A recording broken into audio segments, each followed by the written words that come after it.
Welcome back. It's me, Adam. You're watching Unlimited Options Investing. All right, another week of earnings, week number 2. Whereas last week we had the big banks on Friday, and they actually went down for the most part, even though they reported good earnings. Sometimes the market just does that.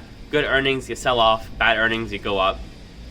The market's weird. Sentiment drives everything, in the short term at least. But over the long term, fundamentals will reign. So before we get into the earnings, if this is your first time on the channel, welcome aboard and hit that subscribe button. Here at Unlimited Options Investing, we talk everything from stocks, crypto, options, ETFs, and we're investing for the long term. As always, smash that like button. Let's get started. All right, getting right into it. So the most anticipated earnings releases for the week beginning January 17th, 2022. So actually on January 17th, the market is closed. It's going to be Martin Luther King Day, so the market will be closed as a result. So taking a look at Tuesday before the open, there are only really two companies that I'm going to be having my eye on, Goldman Sachs and Charles Schwab. Goldman Sachs was down guilty by association because of the other banks reporting back on Friday. It was down 2.52%. However, Schwab fared out okay, up 2.3% on the day. That's pretty much it for Tuesday. Interactive Brokers, I'm not really going to be carrying. It's the only other name I really recognize. Otherwise, that's it for Tuesday, for me at least. And on Wednesday, we have another couple of banks as well. Bank of America and Morgan Stanley. Bank of America was also down on Friday, probably guilty by association, but this is Warren Buffett's one of his biggest holdings, and Berkshire Hathaway. And Morgan Stanley as well, guilty by association, was down 3.58%, which is pretty significant back on Friday. One company I do like, I did hold it for a little bit in the past couple of months, is Asml, a semiconductor manufacturing company. I think this one will do very, very well over the upcoming decade, and if we look at the last year, it's up pretty nicely, up 35%.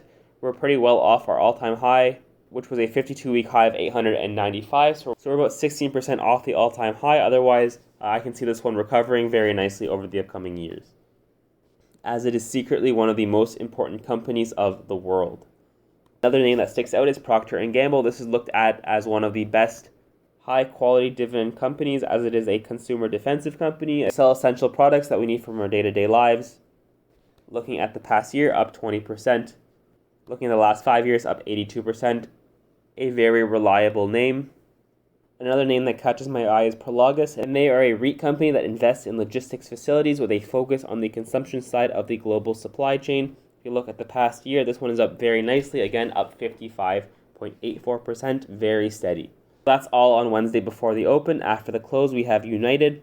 And after Delta reported on Thursday, this one on Friday went down 3%. Again, the airline stocks have been pretty beaten down. They could recover this upcoming year. They have the potential to recover. Just is it going to be this year or next or who knows when? Likewise, on Thursday before the open, we have American Airlines, AAL stock. This one over the past year up 15.78%. But like the rest of the airline sector, is down substantially, down 61.48% over the past 5 years. And one stock that I lost a lot of potential gains on is UNP, Union Pacific. This one I scooped up back in September around 200, 210. I just did not hold it long enough. I didn't have conviction that it would break out, as it immediately went up 15% afterward. Another very steady stock over the past year, up 14%, and over the past 5 years, up 126%. A resilient growth company, in my opinion. As well, after the close, we have Netflix stock, and we all know Netflix. This one well off its all-time high and 52-week high of about $700 that it reached just a few months ago. Since then, we are down 24%, but that makes sense.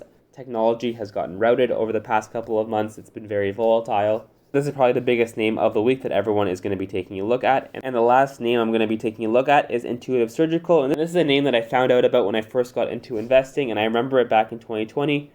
I think this one's also gone through a stock split, if I'm correct, because I remember it being around $500 back in 2020. And ever since then, it's gone up a solid 77%. And they're a company that develops, manufactures, and markets robotic products designed to improve clinical outcomes of patients through minimally invasive surgery. The company is part of the NASDAQ 100 and the S&P 500. And that is pretty much it for this week for the companies that I'm interested in. Let me know in the comments below which earnings are you most looking forward to. Let me know. As always, like and subscribe, and I'll see you in tomorrow's video.